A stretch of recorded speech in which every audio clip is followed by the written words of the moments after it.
This is a Sales Geek Academia to Business Translation production. Welcome back to the Deep Dive. This is where we try to take some, pretty dense academic work. Yeah, the heavy research papers. And really boil them down into practical strategy stuff you can actually use. And today we're diving into a really fascinating one all about B2B sales communication, specifically how listening and just general communication actually creates value for the buyer. It sounds simple, but it's complex. It does sound simple, but the context here is huge. We're talking the U.S. B2B market, that's what, $9 trillion? Yeah. And communication, the salesperson's communication, it's called the linchpin. It absolutely is. But then you see this stat in the research, and it's frankly a bit shocking. 97% of those initial sales conversations, they're seen as ineffective. 97%. That's almost everything. That should make any sales leader, sit up and pay attention. Oh, it's not just a fuzzy metric either. The cost is enormous. They estimate an ineffective B2B salesperson costs about $1.36 million a year. Just one rep. Just one. So imagine a typical sales team, maybe 60 people. You factor in churn, pipeline issues. You're looking at over $27 million in lost revenue annually. Wow. Okay, so this research isn't just saying communication is good. It's trying to figure out how it works, right? How specific things like listening or the content or diligence, how they create different kinds of value. Exactly. It gets really specific about the mechanisms. And the foundation for that is this idea called dual process theory, DPT. Right, DPT, which in academia they call System 1 and System 2 thinking.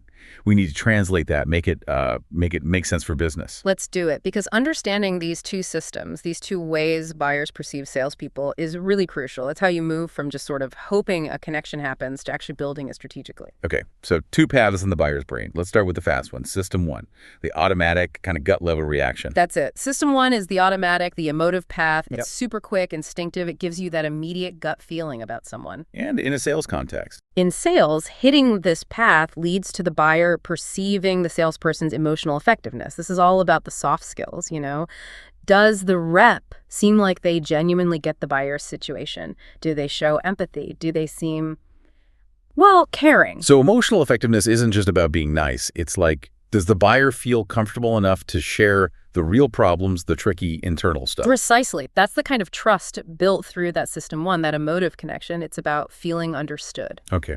Now contrast that with the other path, the slower one, System 2. System 2 is the deliberative, the cognitive path. This is the logical brain kicking in. The thoughtful analysis. Exactly. It's slower, requires effort, it's based on rational evaluation, and activating this path leads the buyer to perceive the salesperson's transactional effectiveness. Transactional effectiveness. So this is about competence. Can they do the job? That's right. Can they figure out the problem quickly? Are they good at actually solving it? Can they anticipate what we might need next?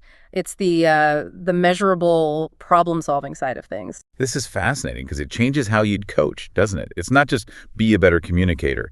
It's, okay, which path are we trying to activate right now? Yeah. How? Which path? And the research shows that how the salesperson listens and communicates directly influences which path gets triggered more strongly. Okay, so let's get into the listening piece. The study breaks listening down, which is smart. It's not just one thing. It's sensing, processing, and responding. Let's start with sensing. What is that exactly? Sensing is really about just taking in the information, attending to the stimuli.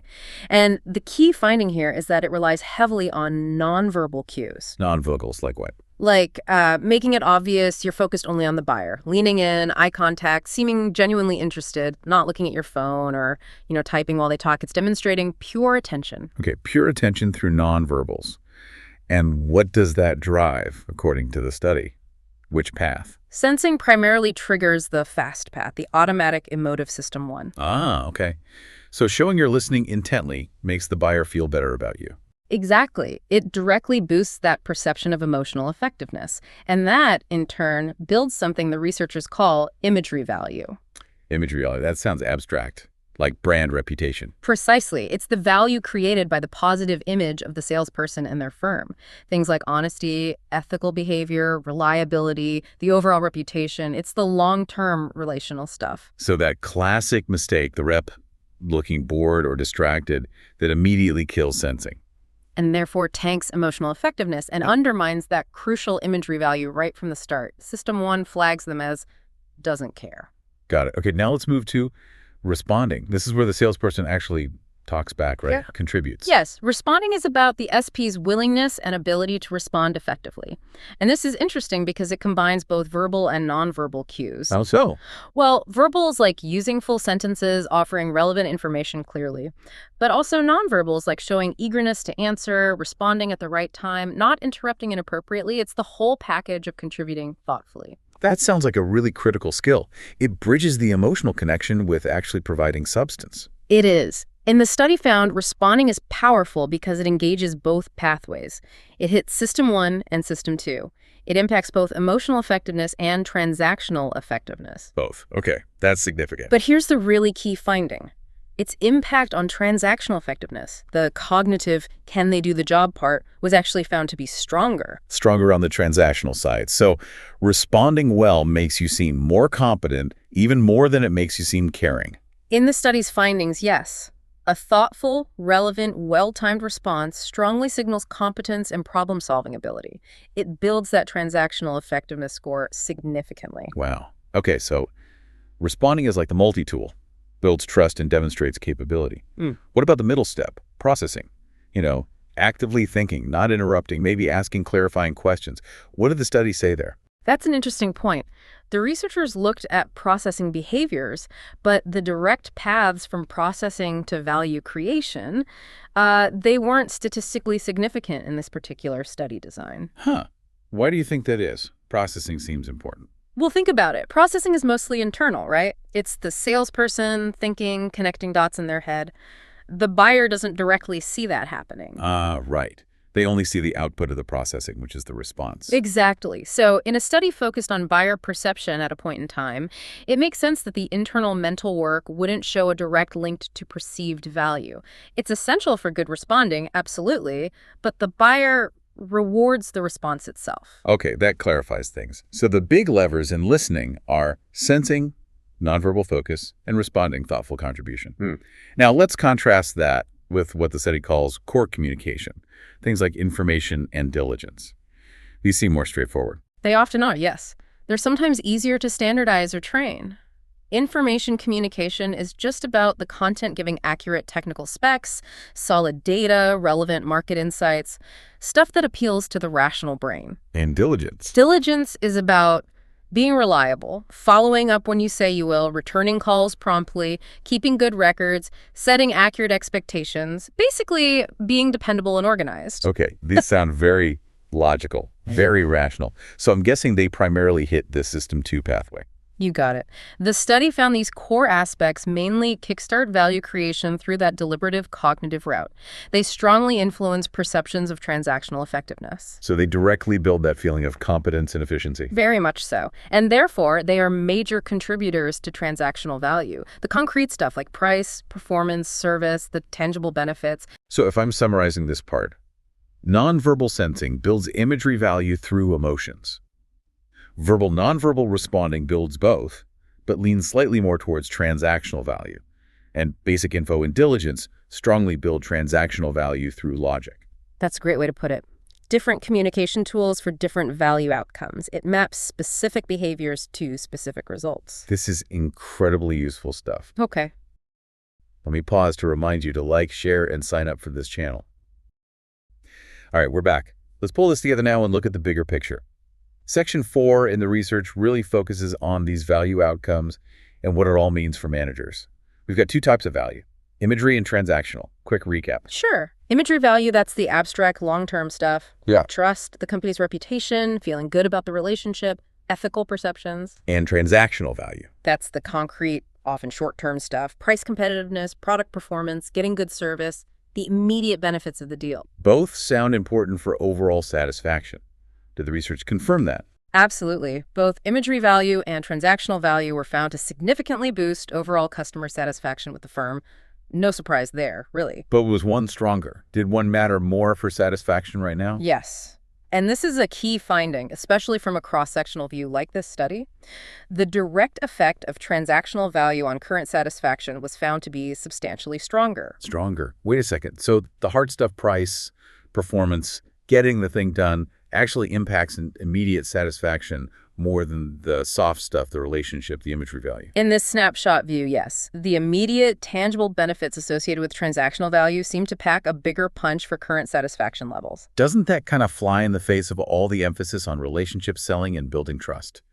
If transactional stuff matters more right now, why invest so heavily in the emotional side? That's the critical tension, isn't it? It doesn't mean imagery value isn't important long-term. It absolutely is for loyalty and retention. But it highlights that for immediate, measurable satisfaction, buyers weigh those tangible transactional elements very heavily.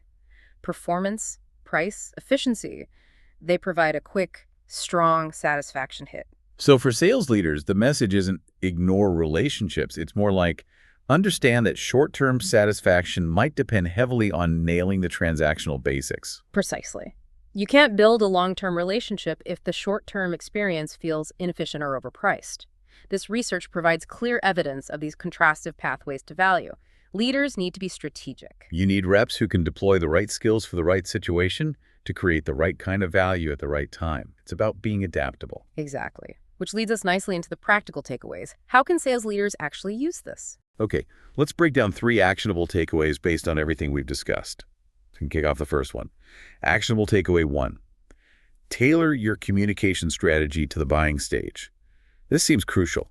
If you're dealing with a new buyer, or it's a complex sale where trust is paramount, you need that imagery value. So the rep needs to double down on sensing those nonverbals, showing intense focus, building that emotional connection first. Right. Build the trust foundation. But conversely, if it's maybe a repeat purchase, a more transactional situation where the buyer knows the ropes and is focused on price or delivery speed. Then you prioritize differently. Exactly. Then the rep should focus on diligence and clear information communication. Deliver that transactional value efficiently. Don't overinvest in rapport building if they just need quick, accurate execution. Match the tactic to the need. That makes perfect sense. My second takeaway focuses on that really powerful skill we talked about. Actionable takeaway 2. Seriously toughly. Elevate training for the responding phase of listening. We saw that responding hits both effectiveness types, emotional and transactional, with a slightly stronger link to transactional. This makes it a huge leverage point for training. So training needs to go beyond just, like, handling objections. Way beyond. It needs to focus on how reps respond. Are they using full, confident sentences? Is their vocal tone showing eagerness and competence? Are they offering relevant insights at the perfect moment? It's about training them to contribute thoughtfully and effectively, proving both empathy and capability in that single act of responding. Okay, solid point. Responding is the high-impact skill. And the third takeaway brings it all together. Actionable takeaway 3. Yeah. Explicitly link communication cue types to your value goals. Leaders need to make it crystal clear to their teams. Nonverbal cues, the eye contact, the focused attention, the body language, those are your tools for building imagery value, for the emotional connection, for long-term trust. While the verbal cues and the efficiency elements. Yeah, the accurate information, the quick follow-up, the clear content delivery, that's what drives the cognitive side, the transactional value. That's for nailing the immediate performance and efficiency perception. So teams need to know which signals to send depending on whether the primary goal right now is relational or transactional. Yeah. They need to consciously balance these cues. It turns good communication from a vague platitude into a specific set of behaviors linked to measurable outcomes. That's powerful for coaching. It really is. This research gives managers concrete things to look for and train on. Definitely.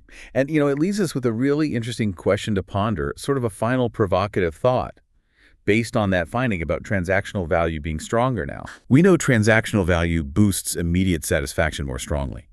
But what about the long run? If you focus only on maximizing that short-term transactional efficiency, does that eventually erode the imagery value you might have built? Or perhaps, do consistent transactional wins actually strengthen the image and trust over time? Do they feed each other? That's the longitudinal question, isn't it? How do these two value types interact over the entire customer life cycle? A great point to consider. Something for all of you listening to think about in your own strategies. How do you balance that immediate win with a long-term relationship? Indeed. Well, this has been a fascinating translation from academia to practice. Thanks for digging into this one. Thank you. And to you, our listeners, we hope you can apply these insights this week. Think about the value you need to create and choose your communication tools wisely. This has been another Sales Geek Academia to Business Translation production.